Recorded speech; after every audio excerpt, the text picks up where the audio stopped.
Los tres últimos capítulos de este libro describen una historia extremadamente trágica y sangrienta de parte de un pueblo que pareciera que no era el pueblo de Dios. Sin embargo, esa era la iglesia del Señor en esa oscura época cuando no había juez, ni un sacerdote o un anciano fiel a Dios, nadie que pudiese poner orden como para tratar de enderezar la situación en esa época. Con justa razón podemos ahora ver que aunque algunos jueces como Jefté y Sansón dejaron mucho que desear, eran lo mejorcito que había disponible en un momento crítico de la historia de Israel. Mientras que la tribu de Dan sobresale por su descarada idolatría, vemos que la de Benjamín escogió la perversión sexual. Ambos pecados generalmente van de la mano en la Biblia y también en la historia. Y hoy día la iglesia que promueve todavía la idolatría y las imágenes también está rodeada de escándalos terribles que tienen que ver con homosexualismo y otras perversiones y desviaciones sexuales. La historia tiene bastantes parecidos a la de Sodoma, de Génesis 19, pero más perversa por el final que tiene. Los personajes son un levita con su concubina. Esta, habiéndole sido supuestamente infiel, se fue a casa de su padre en Belén. Pero días o meses después, el levita fue a buscarla para animarla a volver al hogar otra vez con él. El camino de regreso era largo y al ocultarse el sol escogieron una ciudad llamada Gabaa de la tribu de Benjamín para pernoctar.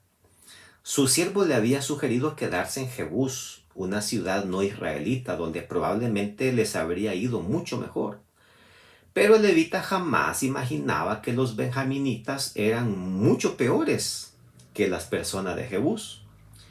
Un forastero de Efraín que vivía allí en Gabaa fue el único que se ofreció a atenderles en esa noche.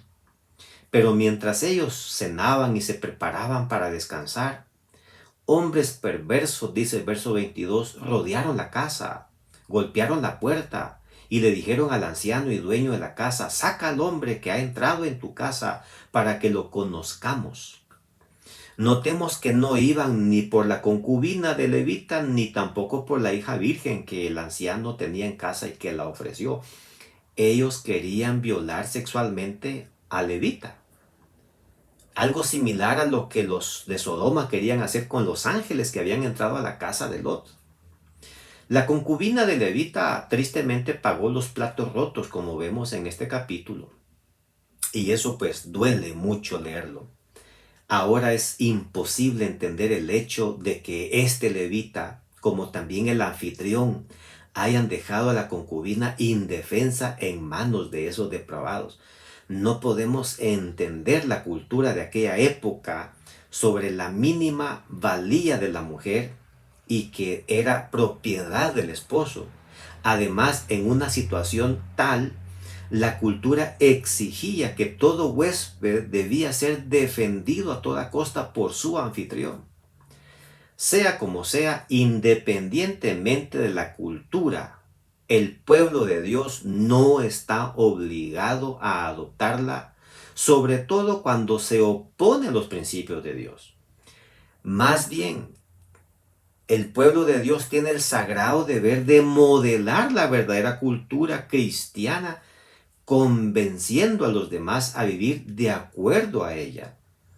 De paso, recordemos que la orden de Dios en Deuteronomio 7 fue de acabar con la cultura corrompida y depravada que habían en esas ciudades en Canaán. Pero este capítulo nos muestra que ellos no hicieron eso, más bien adoptaron sus costumbres, y el resultado pues lo estamos viendo en estos últimos capítulos de este libro. Así que estos últimos capítulos que estamos viendo tienen el objetivo de mostrar hasta dónde llegó el pueblo de Dios cuando desobedecieron la expresa orden de Dios.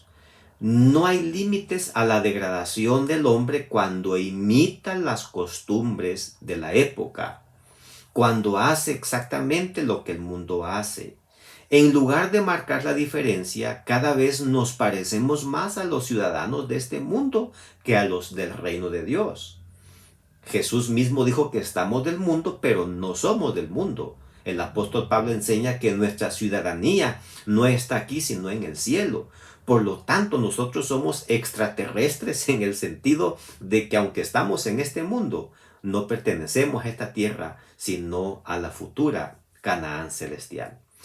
La Biblia no esconde la realidad humana, lo descarado que se convierte un cristiano, cuando desobedece las estipulaciones divinas. Nosotros no tenemos ni idea hasta dónde podemos llegar a ser cuando nos alejamos de Dios. Y pues aquí lo vemos en estos capítulos. Al final veremos dolor, desgracia, muerte. El autor dice que esto era consecuencia de que no había rey en Israel y que cada quien hacía lo que mejor le parecía conveniente hacer. No obstante, nosotros sabemos que cuando Israel ingresó a Canaán, conquistó un 50, un 75 o tal vez un 99% en ciertos lugares, pero dejaron siempre ahí parte de la mala semilla, la cual germinó en ellos y se convirtieron en lo que eran esas naciones cananeas que ellos no pudieron desalojar. Así que no era un asunto que no había rey. Era un asunto de que ellos no cumplieron lo que Dios les dijo de conquistar toda la tierra, desalojar y terminar con la cultura hasta exterminarla, de tal forma que no se levantara la semilla, la mala semilla. Y se levantó en Gabá. Y estos israelitas de Gabá llegaron a ser peores que los paganos que ellos un día no quisieron desalojar. La pregunta es, ¿estamos nosotros cayendo en los mismos problemas hoy? De pronto también estamos copiando al mundo, estamos pareciéndonos al mundo. Nos confunde la gente pensando que somos iguales a ellos y no hay diferencia entre la gente de afuera y nosotros. Es bueno que meditemos en todo esto. Que Dios te bendiga y que pases un hermoso día.